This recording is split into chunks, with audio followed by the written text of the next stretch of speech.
Alright, so we have the three forms of quadratics: standard, vertex, and factored intercept form. Let's pretend this is like the first time you've ever seen this. How many parentheses do you have for standard form? How many parentheses in there? 0. How do you identify the standard form? It has 0 parentheses. How about vertex form? What do you see? Not when you actually expand it, but how many set of parentheses? We have 1 set. And then factored has how many? 2. So this might be a quick way of identifying the different types of quadratics. Okay?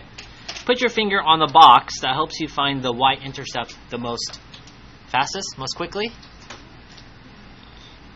Class, this one? No, not this intercept. Because this intercept is really what? The X-intercept. This one? No. This one? Yes. Yeah. Think about it. If you pick an order pair, if you put in 0 for X, class, what's 0 squared? 0 times A, 0 times X, 0 plus 0 plus C. So here, this number on the outside there, that is going to be your Y-intercept. Can I help you find X-intercepts very quickly?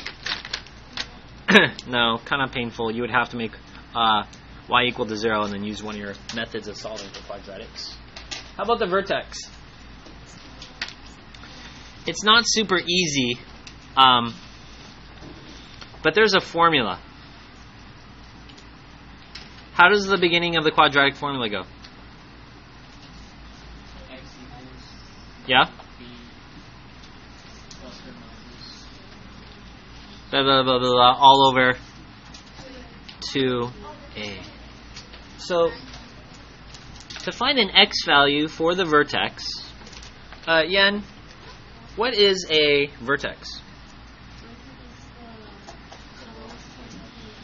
So if I have a parabola that opens here, this is my vertex. Right? So what do you do once you find your x value using x equals negative b over 2a? You put it back into your function. So right here I'm showing you function notation. You use your formula, put it back into your function, and you will get an answer that is your minimum or your maximum. Okay, question. What letter in standard form tells you how it opens?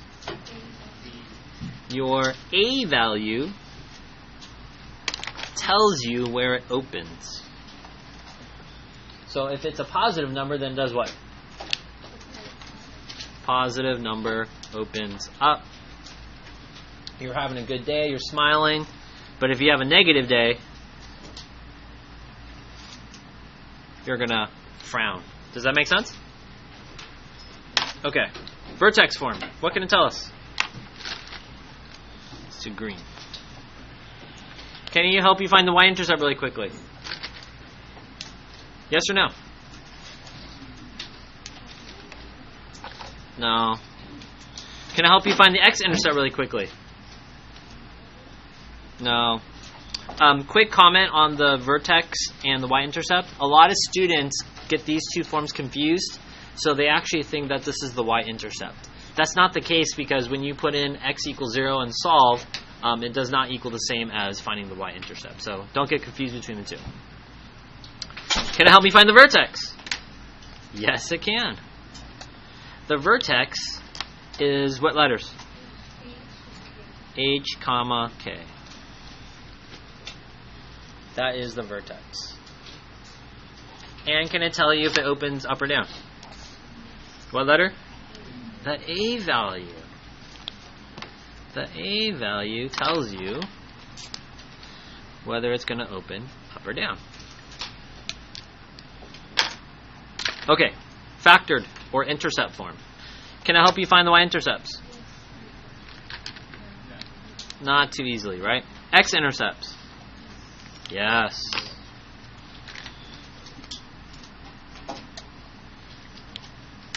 How do you do that?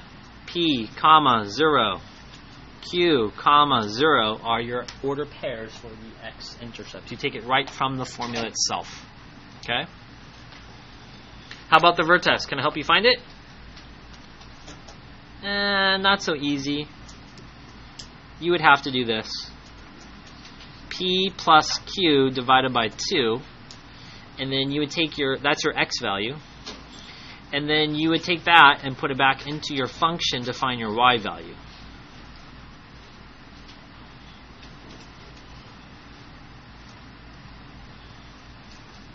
So this would be your X, that would be your Y. And class, can I tell you if it opens up or down? What letter? The A value. Again, tells you. So major advantages of different types of quadratic functions. You just need to identify which form it is. Use a set of parentheses, super helpful. And then these are the characteristics that kind of help you. Well, if I want to know where the X-intercepts are, I'm probably going to try to get it in factored form. Or let's just say they give me the vertex form. Then I know I can figure out the vertex very quickly by just using the letters H and K. These are the characteristics of the quadratic forms.